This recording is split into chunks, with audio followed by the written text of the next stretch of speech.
Hello everyone, welcome back to the channel. In this video, I'll show you how to make an avatar speak in HeyGen step by step.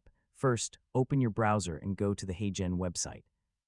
Sign in to your account and open the main dashboard. Start a new video project and choose the avatar you want to use. Browse through the available avatars and select one that fits your video. Next, enter the script you want the avatar to speak. Keep your script clear and natural so the final presentation sounds smooth. After adding the script, choose a suitable AI voice and select the language you want to use.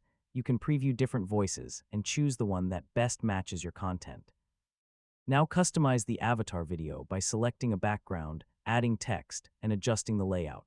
Make sure the avatar is positioned correctly and the important information is easy to see. Once everything is set up, use the preview option to watch the avatar speaking your script. Check the pronunciation, timing, voice, and overall presentation. If you notice any problems, edit the script or adjust the available voice and visual settings.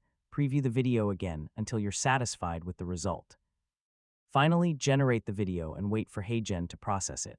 Once processing is complete, preview the finished video and export it using the available options.